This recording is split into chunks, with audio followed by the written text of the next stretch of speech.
Hello everyone and welcome to my channel. Today I'm going to be working with some comics. I really love making these and adding these into my junk journals.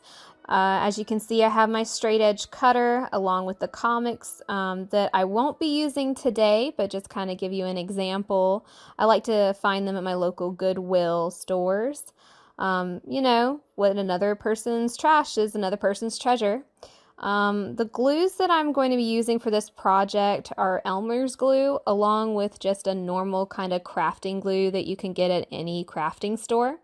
I also have a nice manila envelope. It's really just like a scrap sheet of paper. A scrap sheet of paper works perfect. It's really just to catch the excess glue once I actually start gluing. So today I'm working with my awesome Scooby-Doo comic book. I've already used some pages in some previous crafts.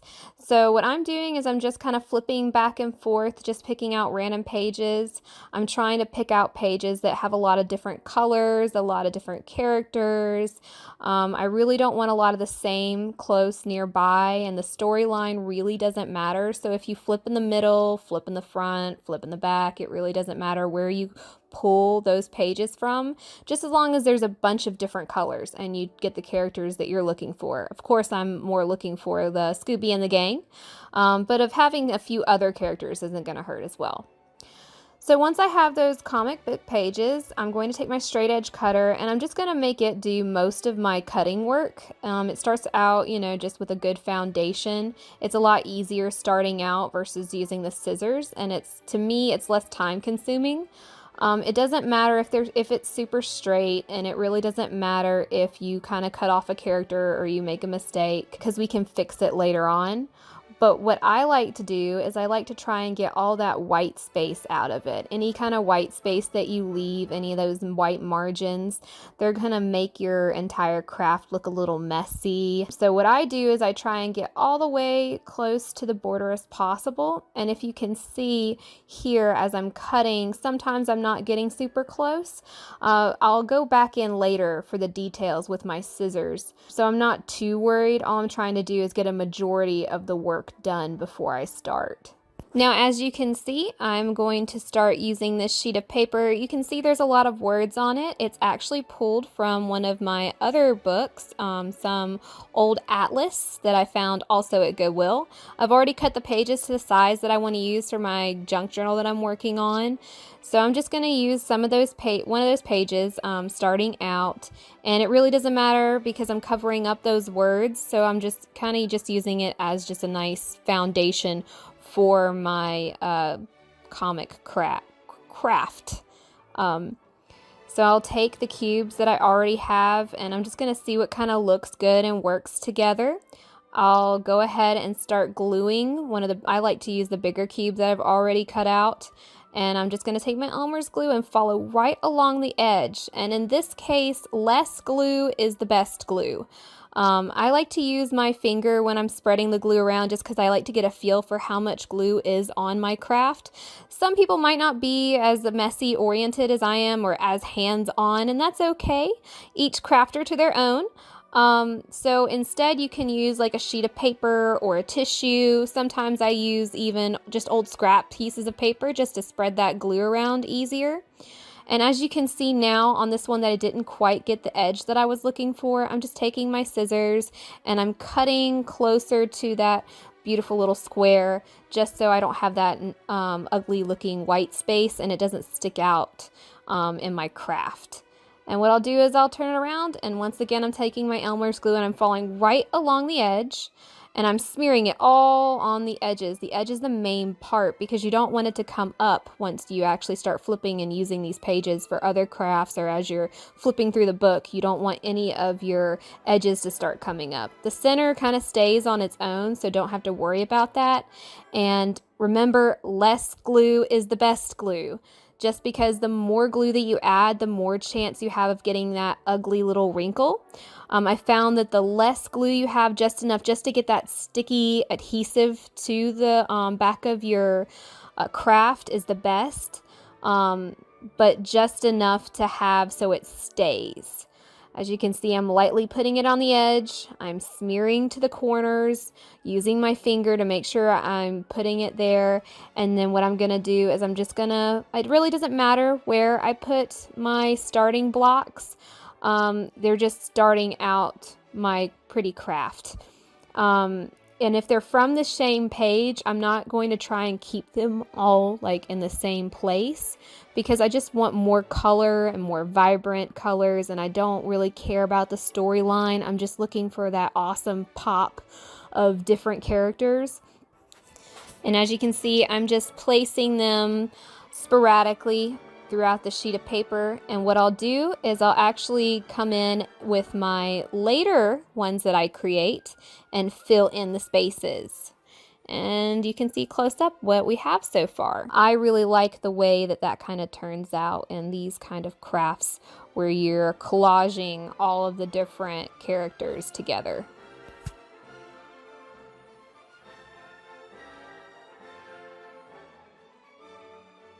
As a final step, while your glue is drying, I like to find a really big book, just like I did. This is the atlas that I was saying that I used originally for my foundation sheet. And I just put it inside of it to let it dry and make sure it stays straight. Because sometimes, you know, when you have the glue and you've used it on different kinds of papers, it likes to wrinkle up or sometimes not dry flat. But if you put it into the book, it really helps keep it flat and keep them together. So now I'm actually going to try and show you another wonderful way to use your comic books like I do to add into my junk journal. The next one, instead of using those beautiful straight edges, using your straight edge cutter, is a little more hands-on. To me, it's a little more fun and sporadic. You're just going to take different sheets. Like I said, doesn't matter from where. In fact, to me, the more random the location, the better, just because it's different storyline, different characters, different colors. And instead of using your scissors, you're going to not touch them in this one, and you're just going to take, for me, I'm taking the scraps that I had earlier, and I'm going to just start ripping off that white edge that I don't want, or ripping off different pieces that I really just don't feel like adding into this craft. I'm going to take the different blocks, and instead of having perfect edges, I'm having a more ripped, rough edge. And then once I get the look I'm looking for, I'll do the same thing that I did with my square edge, and I'm going to lightly add the glue along the edges and spread that along the edges.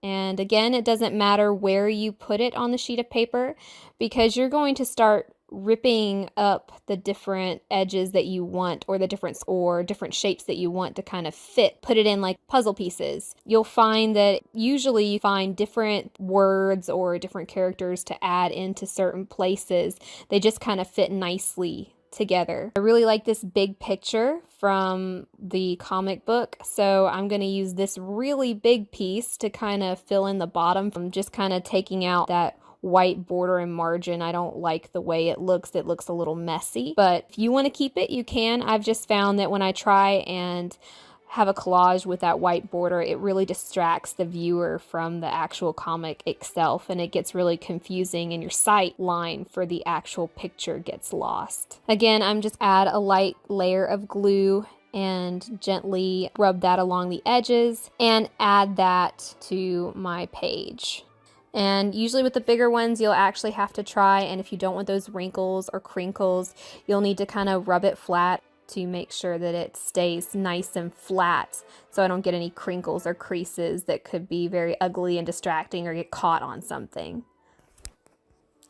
And as you can see, it really doesn't matter, at least to me, whether or not it overlaps or overlays different pieces, different characters. I'm just kind of looking for what I think really looks good in that particular spot or space. You know, what I might think looks great could be different than your view of it. So there really is no wrong answer. That's the beautiful thing with crafting, I find. And I'm just going to keep doing this with the rest of either the scraps that I used for my last one or the strips that I've used. And I'm just going to randomly select different places, because to me, I care about the characters and the colors. color, whatever stands out, but at the same time kind of flows. Generally, everything kind of goes together regardless of what the comic is talking about. It's just really cool seeing all the different things. And sometimes if you look in a comic book, you can actually use just the words like bam or slash or bang. Those like action words are really cool and really colorful and just stand out. Sometimes I'll just randomly add them in one of my pages. And I'm just going to keep on sitting here and adding the different things. And as you can see, it really looks good. It almost looks like it came that way originally, just how well the colors kind of work together and the characters work together and the pieces work together. So it really doesn't matter whether or not you're making it with the straight edge cutter, keeping your straight angles, or if you're going to have that more rugged look where you actually rip it with your fingers and have that hands-on. I'm just going to keep on doing this, and I will show you the beautiful finished product.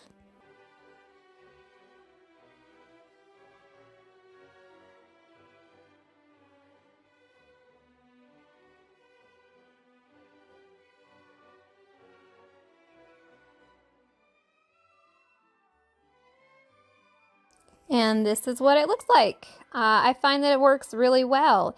Even if my comic doesn't actually go all the way to the white outline, I still feel like it looks really cool and it almost looks pre-made.